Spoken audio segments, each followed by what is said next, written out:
Chapter 338. Whoosh! Whoosh! Whoosh! Whoosh! Black mist surged in the room. Behind Kale's soul, a giant black scythe was formed. The scythe rose on its own, revealing the tip of the scythe in the air. Kale's soul instinctively wanted to return to his body. However, as soon as it floated, the giant scythe behind him slashed forward. With a poochie sound, under Yutong's shocked gaze, Kale's soul was cleaved into two halves. After that, the giant scythe immediately dissipated into a cloud of black mist. After Kale's soul was split in half, his body began to change at a speed visible to the naked eye. His head full of silver hair, each strand of it was pale and lifeless. His handsome face was filled with wrinkles that seemed to have experienced many vicissitudes of life. His youthful and perfect physique had become slightly thinner. Whether it was his appearance, or life force, they were all entering the frail and old middle-aged stage. His lifespan had been halved. That was the painful price to pay for having his soul split in half. The soul was the core of a living creature. It was not unrelated to the body. Instead, it was inseparable from the original body. If the body died, but the soul did not, it would be in a state of suspended animation. Once the soul died, it meant that the living creature was completely erased from the world. This was also the reason why human mages were able to cultivate spells to nourish their souls, thus allowing their paralyzed limbs to regain their vitality. Yutong stabilized the Kryptonian baby boy and looked at the soul that had been split in half in the air. The souls began to symmetrically repair themselves. Soon, two Kale's souls were floating side by side. One of the souls, which was slightly larger, was attracted by the body on the sofa. It floated down and sank into the middle-aged Kale's body. The breathing and heartbeat of the original body slowly recovered. The other soul, which was the second clone, floated forward slowly and approached the Kryptonian baby boy who was still sleeping soundly. Everything was going well. Yutong heaved a sigh of relief.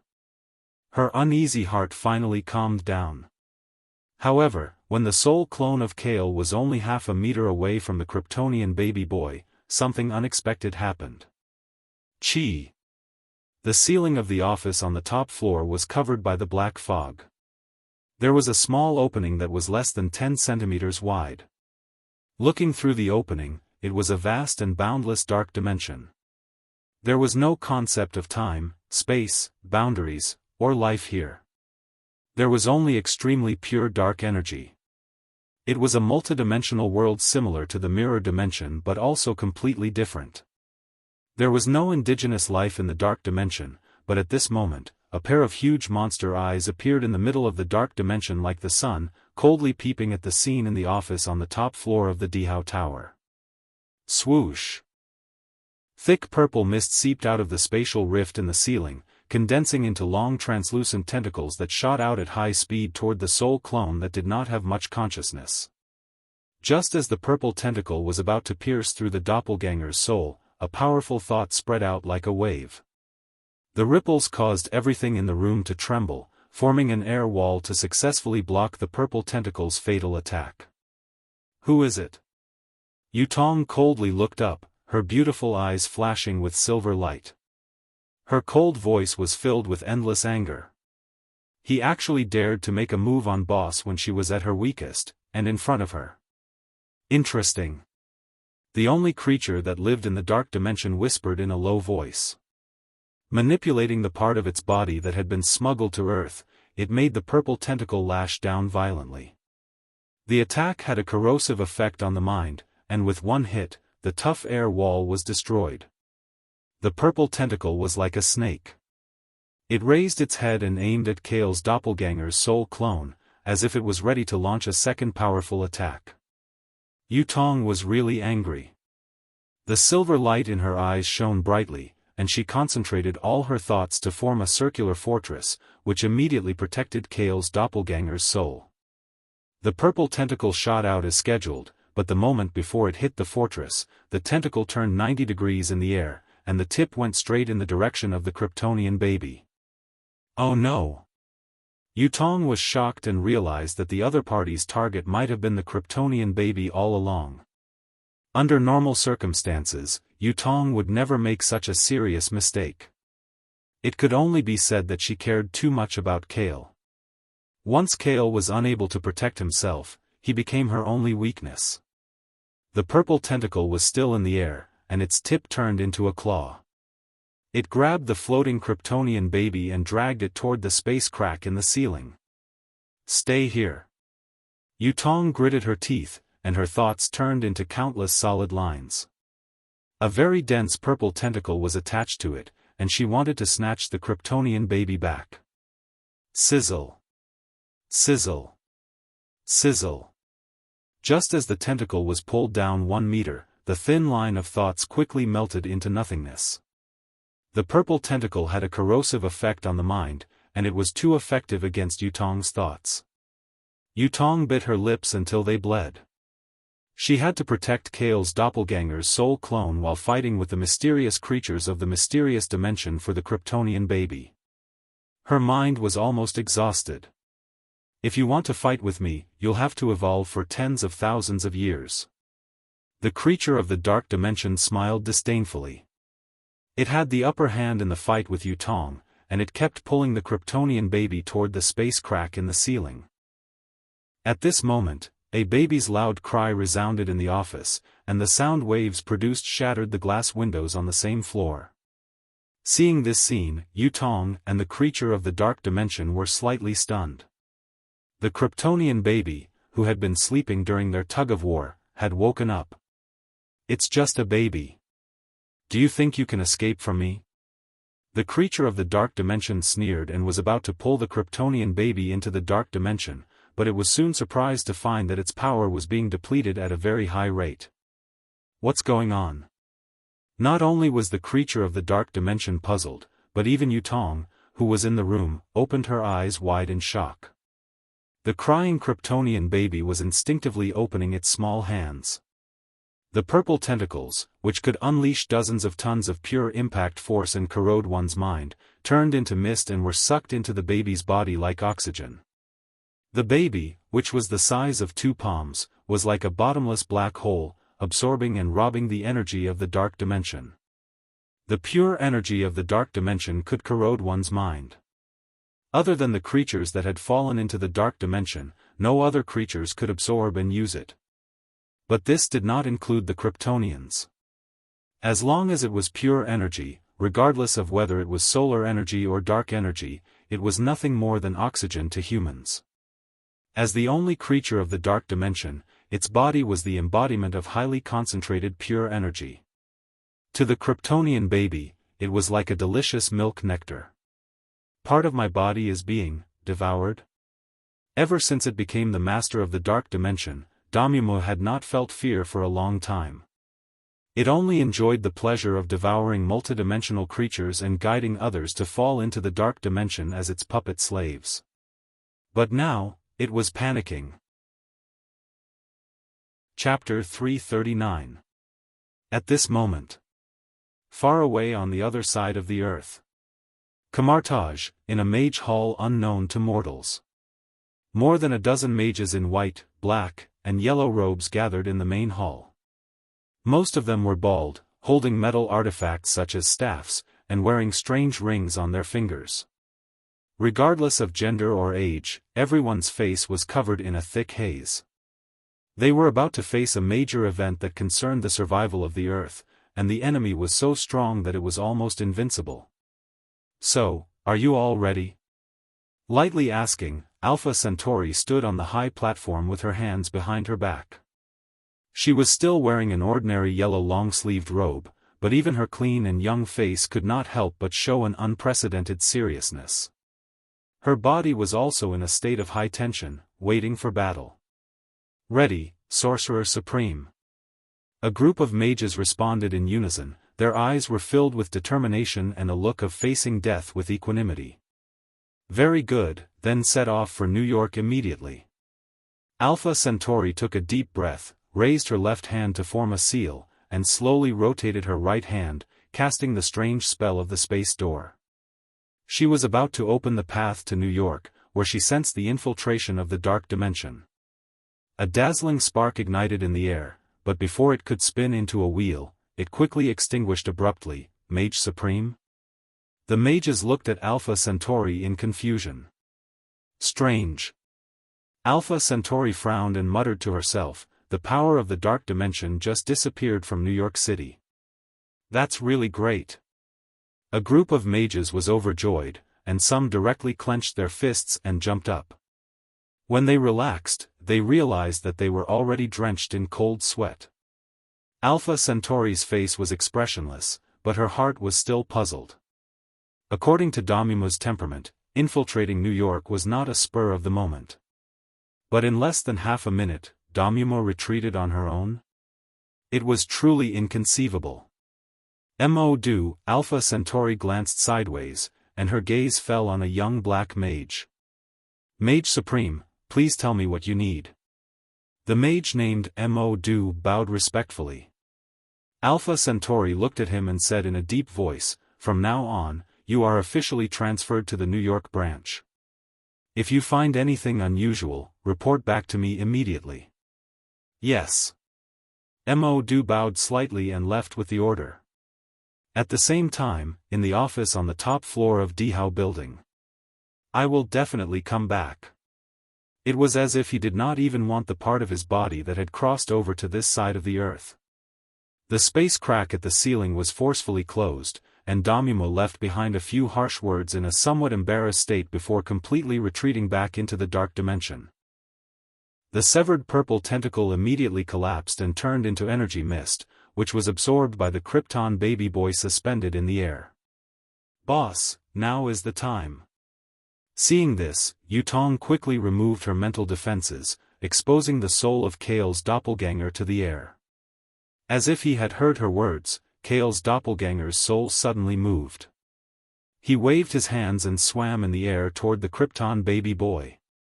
Should it be said that the other half of Kale's soul was too powerful, or that the Krypton baby's soul had not yet been shaped?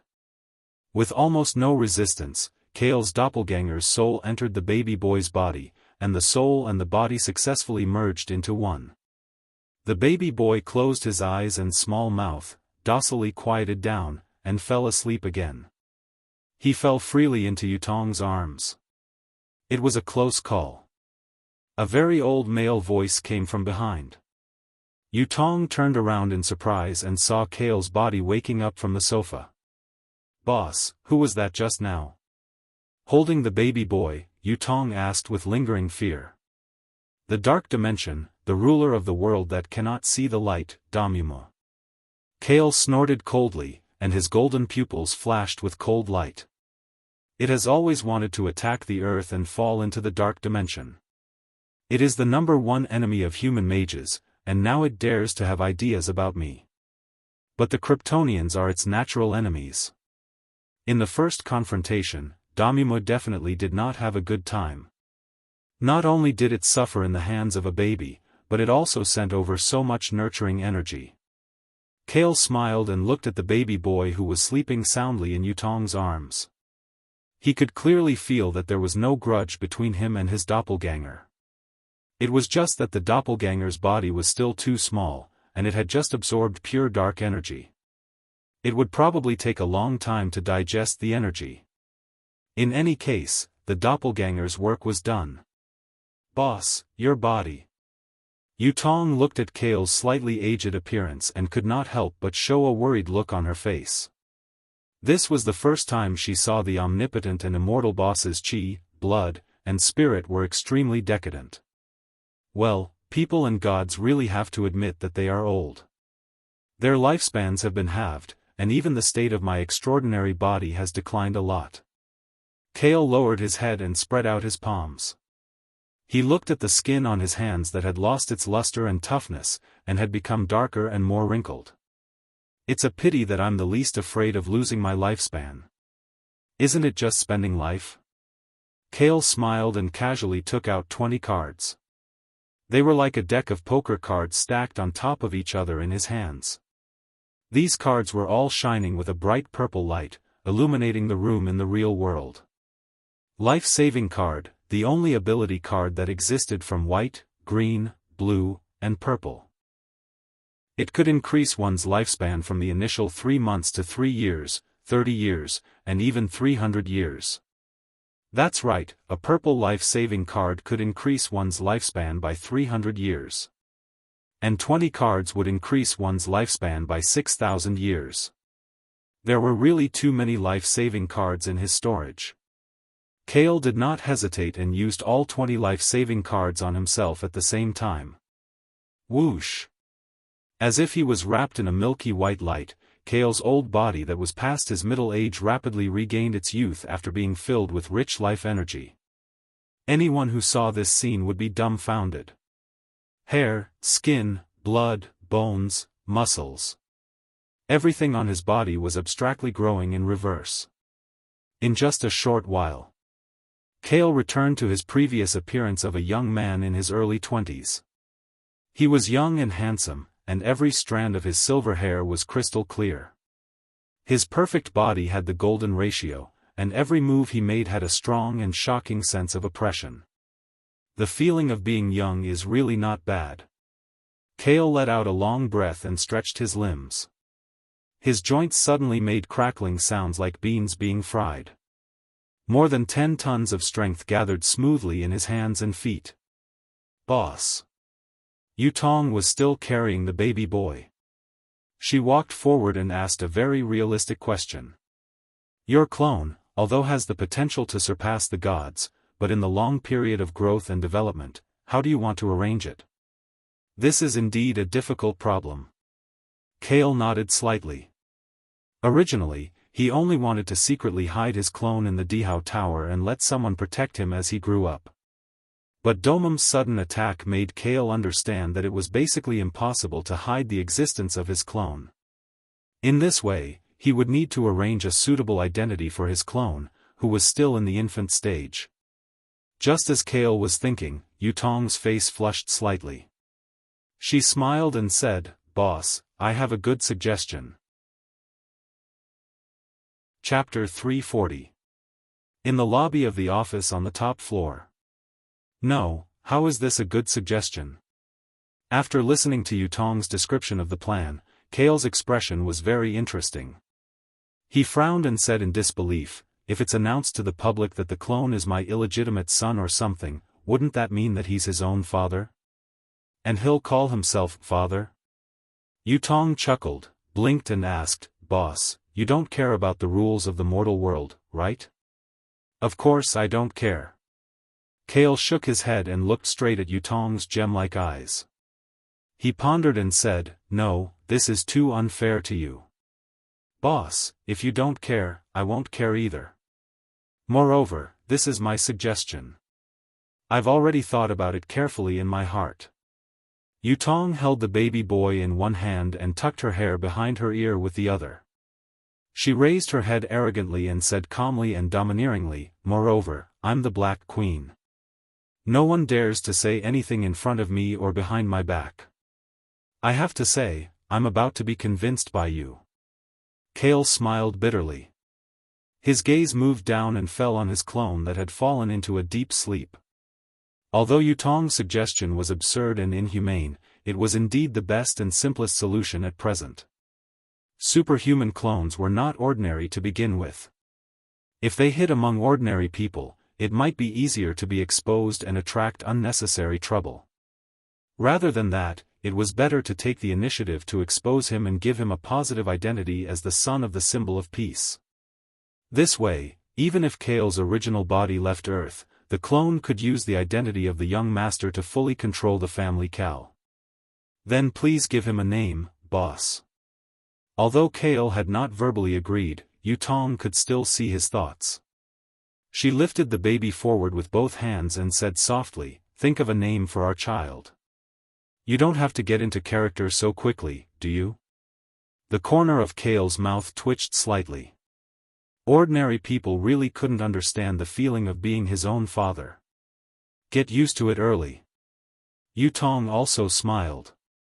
"On the surface, he's my illegitimate son, but in reality, he's my clone. The orphan of the Kryptonian Superman, the son of the symbol of peace, the young master of Family Cal, and the heir of the shareholders of Stark Industries. Cale thought for a moment, and a flash of inspiration flashed through his mind. He's not even a year old, but he's already standing at the peak of Earth. His rise is destined to be even more exaggerated than my original body. Let's call him Caesar. Caesar. As a clone that Cale had left behind on Earth to fight against alien invasions, he would probably never leave Earth in this lifetime. He was the god of Earth in every sense of the word. I'm sorry, Lucy. I have to get closer to boss. Yutong looked at Cale quietly and sighed in her heart. No one knew that her suggestion was not only purely for Cale, but also for her own selfish reasons as a woman. Let's inform the members of Family Cal first. As for the outside world, as long as we intentionally reveal a little, the media will be like sharks that smell blood and rush to speculate and report it. Cale touched his chin and said with a strange expression, "Wait a minute, then I'll have to change my title as the family master to Master in the future." "Yes, Master Cale." Yutong smiled. Under the command of the chief god AI butler who was in charge of the family's internal affairs. In just one afternoon, from New York to the other side of Earth, all the members of the K2 group from the red to the black class knew about the birth of a young master in Family Cal without exception. Cale and Yutong's child, Caesar. Most of the members' first reaction was basically surprise, then relief and joy. After all, Yutong had been alone with Cale for almost 24 hours, so it was very natural for love to develop over time. Furthermore, it was unreasonable for such a large transcendent family to not have an heir in name.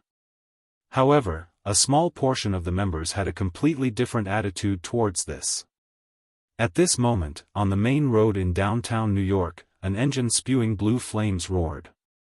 A silver motorcycle was like a flash of light, speeding up to more than 200 kilometers per hour and weaving between cars. Half a mile away, Eddie was driving a dark gold motorcycle and chasing after it.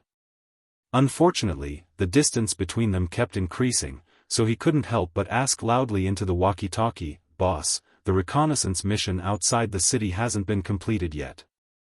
Why are you suddenly driving back so quickly?"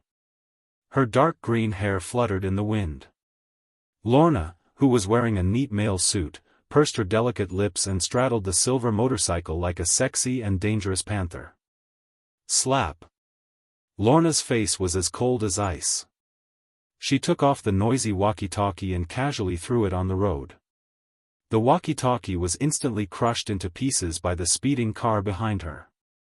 She twisted the handle and refueled, driving the high-performance motorcycle with a terrifying effect like an airplane. She sped all the way back to the Dehao Tower and hurriedly entered the building.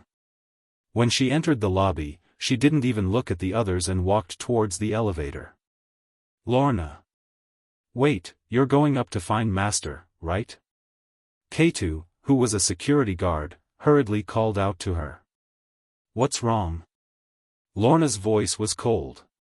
"Not long ago, Stark Tawny called. Master and Yutong went straight to his new villa. Oh, and also brought young Master." Before K2 could finish, Lorna turned around and walked out without another word. In the basement of Stark's villa by the sea, in the studio.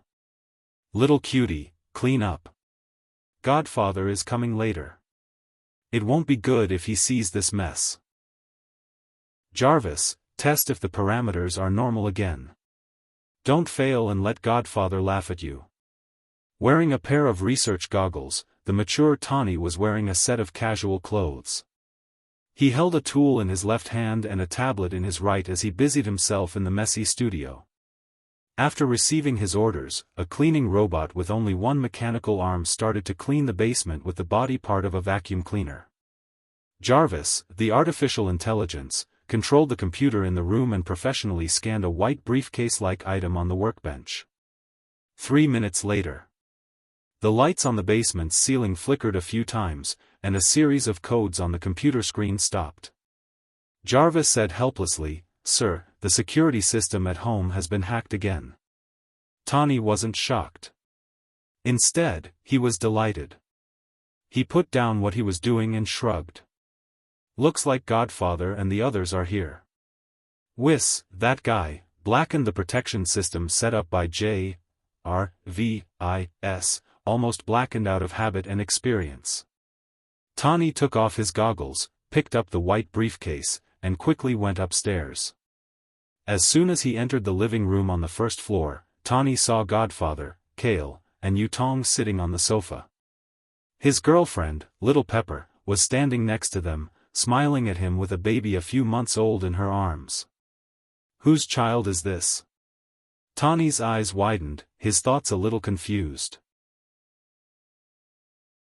Chapter 341. Pepper rolled her eyes at Tani and said cheerfully, "Who else could it be? It's Godfather and Big Sister's child."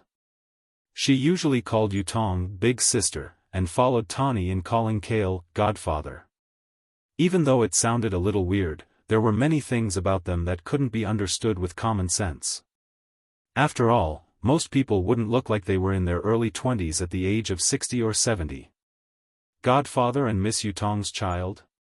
Tani looked at the sleeping baby boy in Pepper's arms, and then at Kale and Yutong, who were sitting side by side naturally. With his IQ of over 200, he quickly understood and accepted it as the truth for the time being. Suddenly, Tani opened his arms and walked toward his girlfriend with anticipation on his face. Godfather's child. What's his name? Can I hold him? It's Caesar Carl. Move aside. Your hands are still dirty and full of the smell of steel and paint. Pepper avoided him with the baby and glared at Tani. Tani could only look at the baby's sleeping face and laugh dryly. Kyle looked at this heartwarming scene and said with a slightly serious face, "Tony, I'm sorry. If you like children so much, you should hurry up and make one yourself. You're not young anymore. It's time to get married and raise your offspring. If your father knew, he'd be very pleased."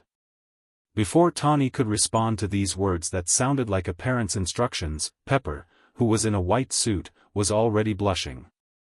She hugged Caesar and turned her face away, pretending not to hear. Godfather's matter isn't urgent, is it? Besides, father isn't back yet. Tani complained inwardly as he awkwardly scratched his messy short hair. Pepper snorted coldly and muttered, "He's just a playboy. He's not willing to give up that forest and jump into my grave." Tani felt even more helpless. He looked at Kale for help and forcefully changed the topic. "By the way, Godfather, I called you here today to show you the results of my latest research. Little guy, I didn't expect that even as Iron Man, he couldn't escape the fate of being urged to get married." Kale secretly laughed.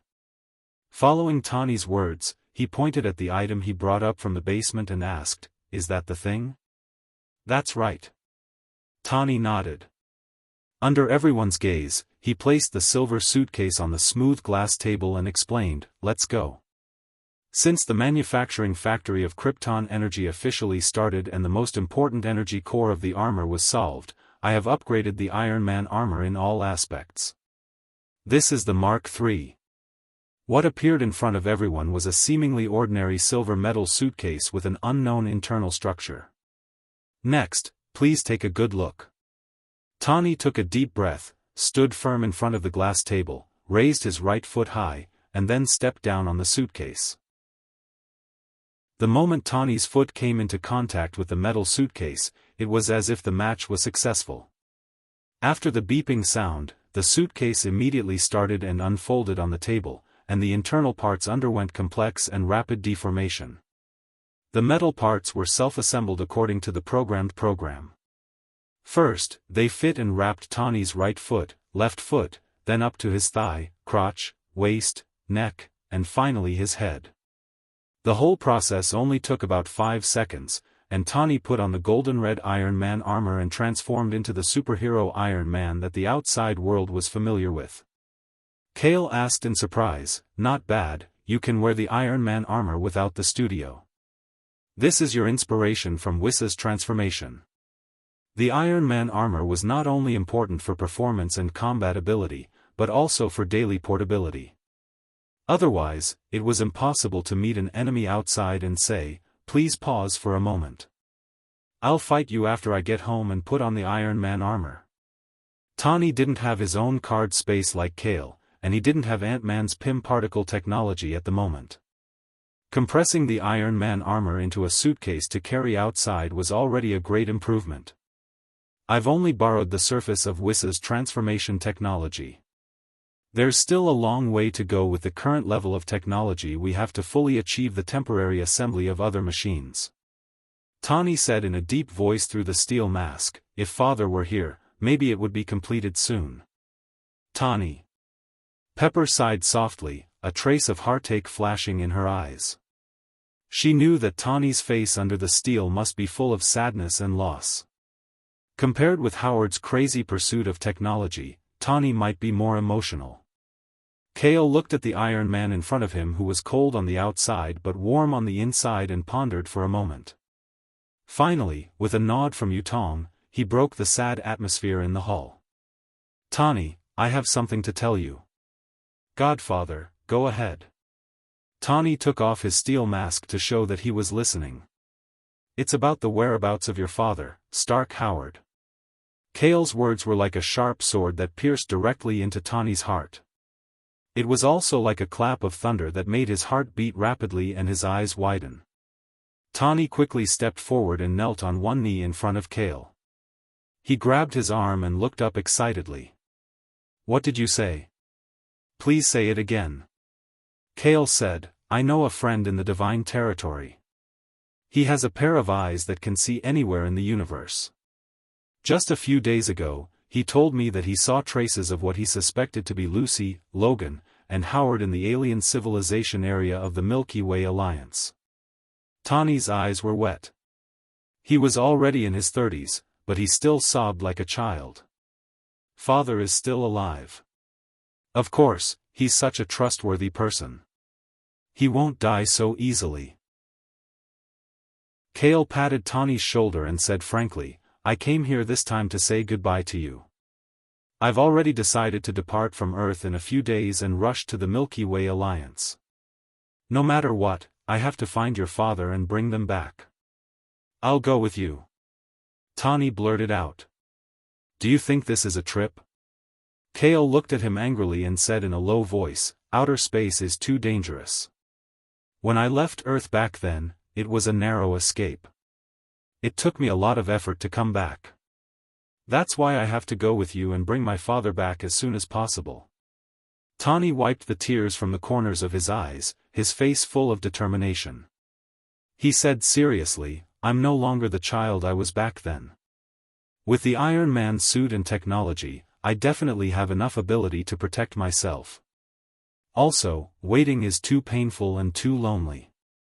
This time, I have to take the future into my own hands. Pepper, hurry up and persuade him." Kale had no reason to refute. He couldn't help but look at Pepper beside the sofa. Pepper shook her head and unexpectedly said, "I support Tani's decision." This time, even Tani was stunned. Pepper smiled and said, "If we find your father, you won't have any reason to delay anymore, right?" Tani wanted to say something but stopped. In the end, thousands of words turned into one sentence. "Thank you. When I come back, I'll marry you. I haven't agreed yet. Also, don't even raise a flag." Kale had a headache. He didn't plan to form a team for this interstellar trip. Chapter 342. Stark Tani was determined to embark on a journey into the universe for his father, and Kale couldn't refute this. In addition, Pepper, who was most likely to object, actually publicly supported Tani's departure from Earth. At this point, Kale could only helplessly agree. He told Tani to prepare for departure and to gather on the top floor of the Dorset building in 3 days. Tani naturally agreed and asked Pepper to help entertain Kale. He turned around and hurried to the underground workshop. Although 3 days was a bit of a rush, if he stayed up late and worked hard, he could still be fully prepared for his trip into space. At the very least, the tools, materials, and energy to make the Iron Man's suit were indispensable. Kale didn't stay at the seaside villa for long. After drinking a few glasses of red wine, he said goodbye to Yutong, who had returned with Caesar. Pepper accompanied him out of the front door of the seaside villa. Kyle raised his head, sensing something with his extraordinary senses. He looked forward, only to see a cloud of dust rising from the wilderness road, accompanied by the thunderous roar of an engine. A silver motorcycle that reflected the sunlight finally turned from a blurry black line into a clear, fashionable, and cool motorcycle as it slowed down. What was even more breathtaking than the $1 million motorcycle was the graceful and sexy curves of the female driver under the suit. The female driver braked quickly, and with a beautiful drift, she stopped the motorcycle right in front of Kyle. She took off her helmet with both hands, revealing her beautiful, dark green shoulder-length hair and an exquisite face that was as cold as ice. "Lorna, why are you here?" Seeing who it was, Kale was surprised.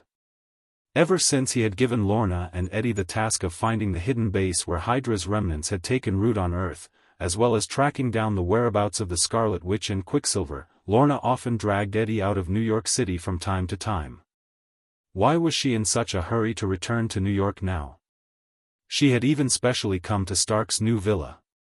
Lorna gritted her teeth, wishing she could bite Kale. Her beautiful eyes glanced angrily at Yutong and the baby in her arms, and she fidgeted with her short dark green hair. "I have more questions than you, boss. What's going on with the two of you?" Out of nowhere, a child named Caesar appeared out of nowhere. "Even if there's that, it shouldn't be so fast. You know, I've been living with you for the past 6 months. Even if there is, I should be the one who's pregnant, right?" Lorna's eyes were red. Her last sentence was clearly out of line, and it was very easy for others to misunderstand her jealousy. Pepper, who was still standing at the entrance of the villa, waved her hand awkwardly and coughed. You guys chat. I'm going back to accompany Tony." With that, she hurriedly closed the door. Leaning her back against the door, Pepper patted her heaving chest and shook her head with a sigh as she muttered to herself, "Should I say, as expected of Tawny's godfather? He's not as serious as he looks on the surface, but his sex life isn't inferior at all. It's fine if he does it, but why doesn't he use some contraceptive safety measures?" However, Pepper didn't dare say this outside. After all, Kale was an elder and one of her future parents. In the garden outside the villa's main entrance, Kale felt a headache coming on. He quickly walked forward and covered Lorna's mouth with one hand, while using the other hand to grab her neck and pull her out. "Lorna, what nonsense were you talking about? Calm down first. I'll explain it to you when we get back." "Whoa, whoa." Lorna struggled violently, unable to speak clearly. Due to the contact between their bodies, the combination of the magnetic field ability and fire god's innate talent caused dazzling five-colored aurora to bloom and linger in the bright sunlight and air. Yutong was speechless when she saw this. She spoke up to resolve the situation. "All right, boss. Let go of Lorna and bring Caesar back to the Dehao building first. I'll stay behind and explain it to Lorna. Then I'll have to trouble you." Kale heaved a sigh of relief. He quickly let go of Lorna and picked up Caesar, who was in Yutong's arms. He spread his dark wings and soared into the sky. Breaking the sound barrier, Kale quickly turned into a black streak of light and disappeared into the sky. Only Yutong and Lorna were left. The unique charm of an Eastern beauty and a Western beauty, the black dress and white suit, and even the flirtatious and cold style formed a stark contrast. Lorna clenched her fists and said in disbelief, "Yutong. Didn't you say before that you wouldn't try to fight with me because you knew you wouldn't have a chance to get close to him? Why are you suddenly going back on your word?" Yutong didn't say anything. She looked sideways at the sea, and the slightly moist sea breeze blew her long black hair up. After a moment of silence, Yutong looked into Lorna's eyes and said softly, "Lorna. I'll tell you everything about Caesar. Apart from that, I'll also give you an extra chance. An opportunity? Lorna's heart skipped a beat, and she frowned in confusion. Kale didn't know the contents of the conversation between Yutong and Lorna. He only knew that the two of them held hands intimately as they returned to the Dihao building. Lorna didn't mention a word about what had happened, but suggested that she accompany Kale's original body to Earth and the universe. Kale decisively refused, but he didn't expect Yutong to stand on Lorna's side this time. He couldn't resist the two women's persuasion, so he agreed in a daze. In Yutong's words, "Boss, you and Tani are both rough men. You need a woman to take care of the starship and your daily life. Also, with Lorna's mutant abilities, she definitely won't drag the team down." All the reasons. Kale originally wanted to go to the Milky Way Alliance alone to search for Lorna, but it gradually evolved into a three-person team. If it was before he had a clone, Kale definitely wouldn't have agreed so easily. But now that he had a clone, Caesar, to stay on Earth, he felt that it wasn't impossible to bring Tani and Lorna and leave Earth. In the next 3 days, Kale had to leave Earth and step into space again. The various New York media outlets got wind of this and started to crazily report on Caesar. The weight of the title, Descendant of the Symbol of Peace, was far greater than anyone could imagine. Mysterious Family Cal, the legal successor of Stark Industries' Big Dong Dong. Caesar, the human who stood at the top of the world since birth. Who's the child's mother? Waiting online, it's urgent. The topic of the clone, Caesar, became a hot topic all over the world. Men, women, old, and young were talking about it on the streets and on the new media. With the unanimous approval of many people, the clone, Caesar, was given a series of hero titles such as Superman and Son of God by the public. The clone, Caesar, was probably the first person to become the strongest superhero candidate not long after he turned a month old. This was all because the reputation of the original body, Kale, was so strong that it almost overflowed. Under the cover of the hot topic about Caesar, the 3-day countdown quietly and quickly passed. Chapter 343. 3 days later. Kale's original departure time finally arrived on schedule, which was the beginning of April 2009 in the Common Era on Earth. On this day, New York was as peaceful as ever. In the early morning, the sun bathed the economic capital like a forest of steel.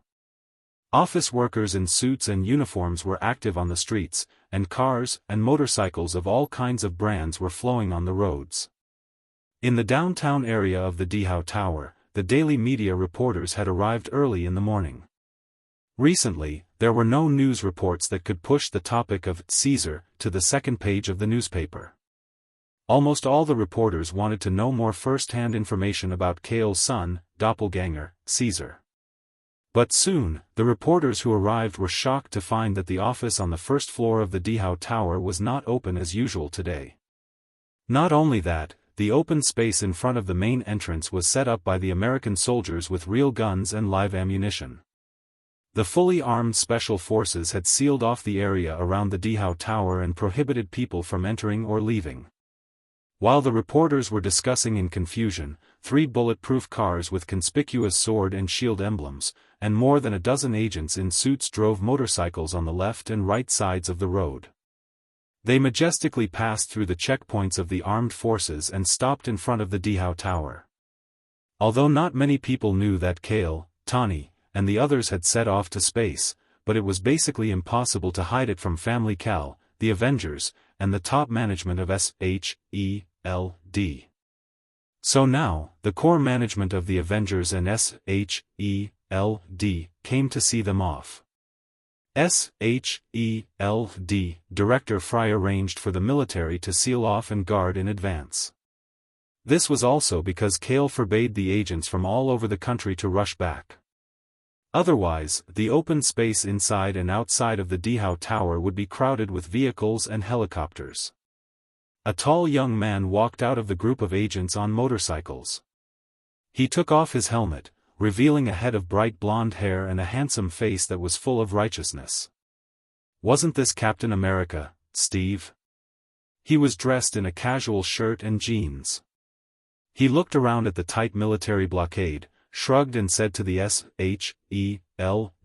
car at the front of the convoy, "Didn't you say to keep a low profile? Why did you make such a big scene? Kale will be unhappy again." The car door opened and the bald, one-eyed Fury, who was wearing a majestic black trench coat, walked out of the front passenger seat. He said calmly, with his status, he can't keep a low profile even if he wants to. His every move is closely related to the city of New York. "Morning, Captain." Black Widow Natasha and Hawkeye Barton, who always wore their combat uniforms, got off from the third car behind them and waved at Steve in a familiar manner. Steve nodded. The door of the second car that was sandwiched between the two cars suddenly opened. Under the watchful eyes of several female agents, Dr. Bana looked like a programmer who often stayed up late. With one hand in the pocket of his wrinkled jacket and the other hand rubbing his messy hair, he excitedly asked the people outside the car, "Are Kale and Tawny really going to leave Earth? Exploring the starry sky is such a good thing, why don't you take me along? That guy in my body might be able to help a little." Fry frowned and reminded him, "Lower your voice. Although this matter can't be hidden from the outside world, it's better for the public to not know about it." "I'll try my best." Bana spread his hands. "I think you're too bored in New York." Natasha's beautiful eyes charmingly glanced at Bana, making Bana touch the back of his head in embarrassment. "Bana. You're going with Kale. Are you sure you're helping and not causing trouble?" Steve smiled and teased. The Avengers only had a few heroes at the moment, and their relationship was still very harmonious. Of course, while they were talking and laughing, they were also deliberately hiding the uneasiness and worry in their hearts. After all, the Avengers were still a little too weak. Once Kale and Tawny left Earth, it would be too difficult for them to rely on the unstable Hulk and Bana to shoulder the burden of high-end combat power alone. At this time, everyone suddenly understood the importance of Kale. As long as that man was on Earth, not only the ordinary people, but even the superheroes would feel more relaxed and safe. The symbol of peace was not just a saying. It had become the one and only cornerstone of peace on Earth. Everyone, from 80-year-old people to 8-year-old children, knew about it. If the sky fell, there would be tall people holding it up. And Kale was too tall, taller than the sky, so the sky on Earth would never fall. But if Kale left Earth, everything would be different. Just as the Avengers and the higher-ups of SHELD were still standing in front of the main entrance of the building, a black-haired young man wearing the uniform of the unnatural firm walked out. Under everyone's surprised gaze, he stopped in front of them and said politely, "Good morning, everyone. I'm a temporary worker 001 of the firm. You can call me Eddie. Boss asked me to bring you up." On the rooftop of the Imperial Group building that reached into the clouds, the Eagle space warship that was ready to go was like a giant steel beast. It crawled in the middle of the wide rooftop, its silver-painted exterior gleaming under the rising sun. Some of the trainees were still transporting supplies inside to recharge the warship with Krypton energy. On the side, the three-person team that formed the galaxy this time, Kale, Tawny, and Lorna, were surrounded by everyone for their final farewell. Even though they were only going out to look for someone, the galaxy was too vast and boundless. Even the estimated Milky Way Alliance civilization was more than 10 times bigger than the solar system where Earth was located. The risks they faced, the planets they passed, and the time they needed were all things that current human technology could not predict. If the leader hadn't been Kyle himself, everyone would have thought that this was a journey of death that was worse than suicide, a journey of no return. Kale talked to the acquaintances who came to send them off. When it was Frey's turn, Frey's serious and dark face tightened. He sighed with a bit of complaint and said, "How long have you been back? It hasn't even been a year, right? You're going to set foot in the universe again. Please don't do it for a few decades again. I can't wait that long." Don't worry. Once I find Lucy and the others, I'll return immediately. Kale smiled in relief. He patted Frey's shoulder with both hands and said half-jokingly, then I'll leave the heavy responsibility of maintaining world peace to you. You really are. Frey shook his head helplessly and snorted. If I run into something I can't handle, don't blame me for borrowing people from Family Cal. Why don't you transfer that temporary worker called Eddie to SHELD first? You bastard, don't think about poaching people from my side all day long, Kale scolded. In the end, after Tawny and his girlfriend said goodbye and left, Yutong's instructions to Lorna were all over. Kale looked at Steve, the only one who did not go up to say goodbye. He could not help but walk over and lightly punch his sturdy chest. He asked, "Buddy, what are you thinking about?" "A lot of things." Steve's gaze was deep. He looked at Kale and said with determination, "Kale, I will definitely find Baki and bring him back safely. You must also find Howard and the others and return to Earth safely. That's a must." Kale nodded solemnly. Steve gave Kale a bear hug and promised, "Don't worry, I will take care of Miss Yutong and your child. I won't let any harm come to them." There's no need for that, right? Kale's mouth twitched stiffly. Putting aside the fact that there was something wrong with this sentence, Yutong and his doppelganger Caesar did not seem to need anyone's protection. It was already good enough that the two of them did not cause trouble for others. However, his doppelganger Caesar had been in a deep sleep ever since he absorbed the rich dark energy. Kale did not think too much about it. He scanned the familiar faces and said in a low voice, "Then, everyone, it's time for us to set off. I hope we'll meet again in the near future." After that, Kale led Tawny and Lorna to the back deck of the space warship without looking back. Their destination, the Milky Way Alliance. Chapter 344. Beep Beep. Current New York time, 8:00. Outdoor temperature, 21 degrees Celsius. Weather, sunny day turning to drizzle. The cold, mechanical sound of the system notification rang in the room, signaling the official beginning of a new day on Earth. This was a futuristic room with no blind spots. The 6 outer walls were made of transparent glass and suspended in the blue sky thousands of meters above the hinterland of the ocean. The sun that rose from the sea level outside could cover the inside and outside of the room. However, the sunlight that shone into the suspended glass room produced a wonderful refraction in the air inside the room, converging into an extremely bright and scorching beam of light that sank into the small body of a blond baby boy lying in a small cradle in the room.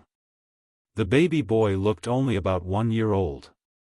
His facial features were delicate and small, and his slightly curly blonde hair shone under the sunlight. His baby clothes could not hide his fair skin that was crystal clear. The pores all over his body were open and absorbing the solar energy all the time, as if he was born with a circle of milky white sacred halo.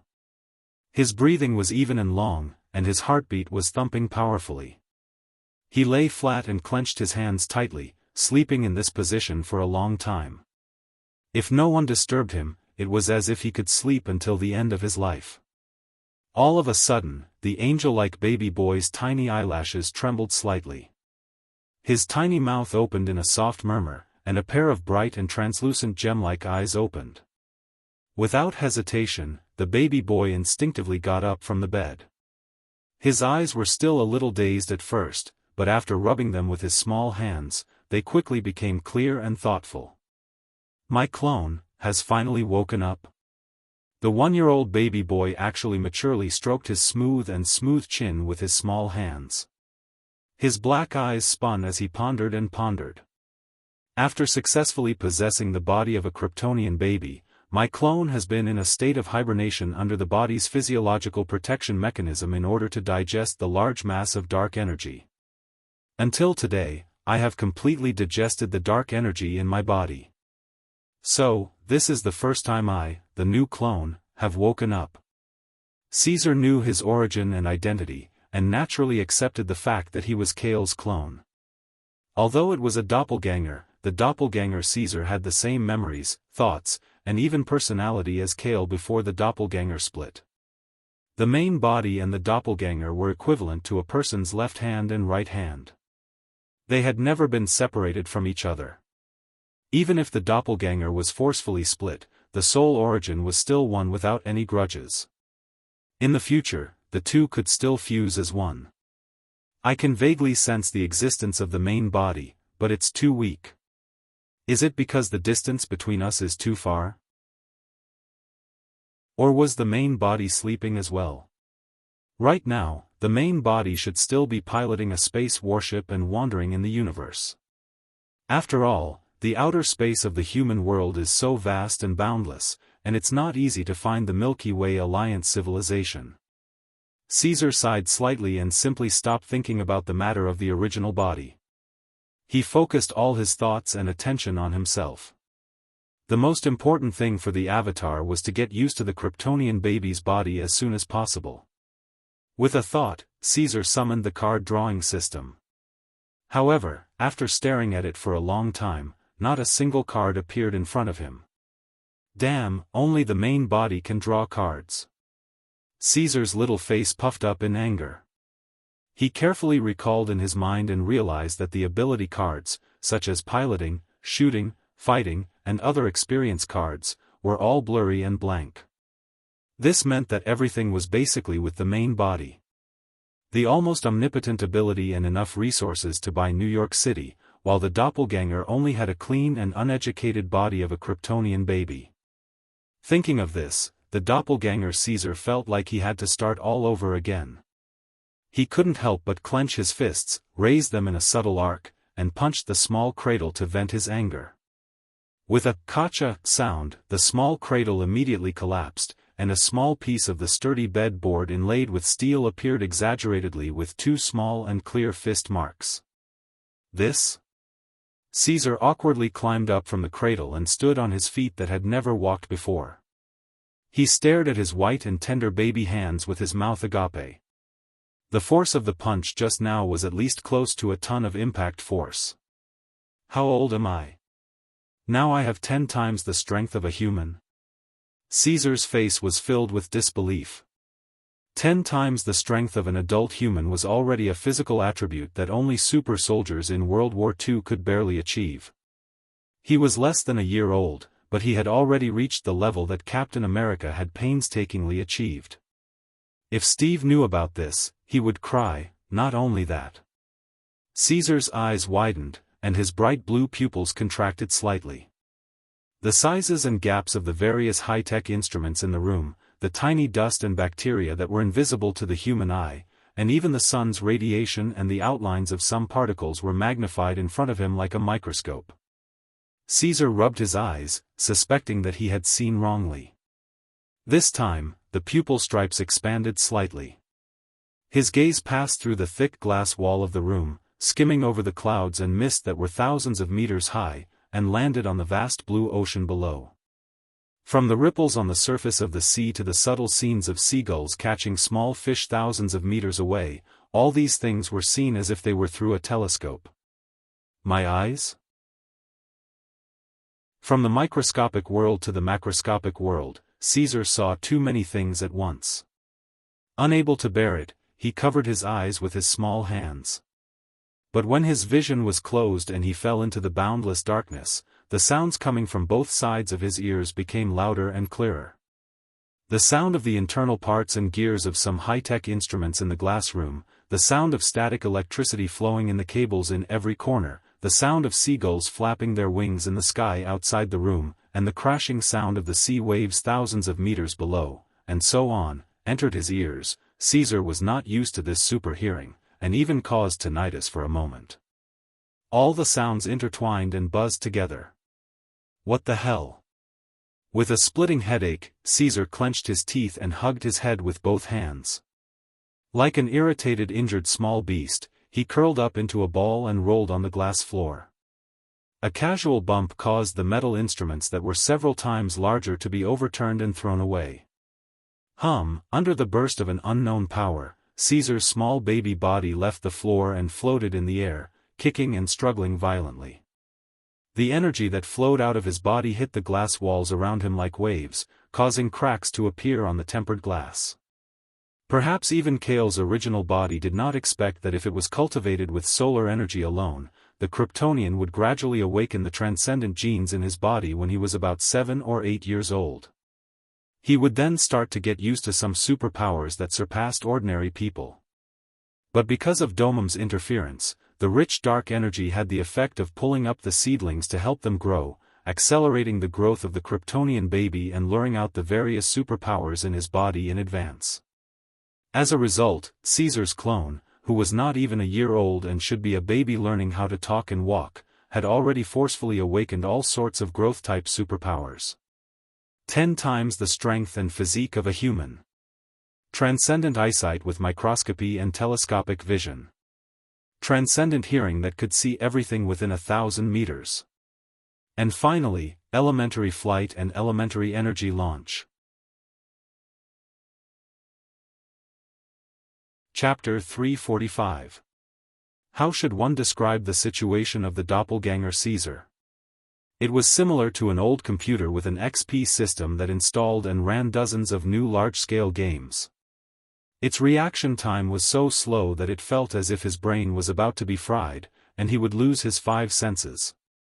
Various visual fields and various sounds were forcibly injected into his brain. Under the protection of the body's physiological mechanism, this kind of negative state was accompanied by severe dizziness, tinnitus, and blinding pain. It was not until Caesar struggled for a long time in the glass room alone that he finally slowly descended from the air and sat on the cold floor. Another 5 minutes passed. It was only then that Caesar got up from the ground again. He was a little absent-minded as he steadied himself on the transparent floor with his small heels. His undulating chest gradually stabilized. His blonde bangs were wet with sweat and stuck to his smooth and white forehead. The series of discomforts brought about by the initial awakening of the talent ability could not be completely eliminated. But with the strong and unyielding will of the doppelganger and the powerful adaptability of this Kryptonian bloodline body, he quickly got used to it. The simplest and most violent way to deal with it was to block it. He would ignore and avoid all the things he did not want to see or hear. I still have not enough control over my 5 senses. I need some time to practice. For the time being, should not look, listen, or do things that are beyond the reach of human beings. Caesar muttered in his heart. He glanced at the glass room that was baptized by the energy leakage from his body and could not help but feel speechless. The heavy metal instruments that were originally neatly placed in the room were now overturned and piled up in every corner. The thick tempered glass walls on all sides were full of shocking cracks, not to mention the cameras and light tubes. Only exposed cables were barely hanging on the ceiling. He was now a veritable superhuman freak. Not to mention Earth, he was the strongest baby creature in the history of extraterrestrial planets. The doppelganger did not need to draw cards. Its potential was exaggerated and terrifying. It only needed to eat, sleep, and develop normally, and it would be invincible. I am looking forward to seeing what kind of combat power this body will have when it reaches adulthood. Caesar clenched his fists, and his eyes flashed with confidence. He felt the extraordinary power surging in his body.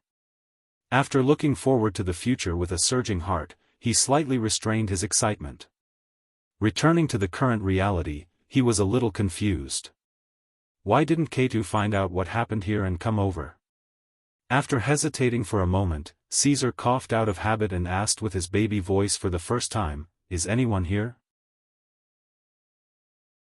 The soft, childish voice, which even made Caesar feel a little ashamed, echoed subtly in the messy glass room, "Beep. Beep." A hanging miniature camera flashed a green light. It adjusted its angle mechanically and aimed the lens at the small Caesar in the room. A hidden loudspeaker was immediately turned on. "Young Master, God's AI butler is at your service all day."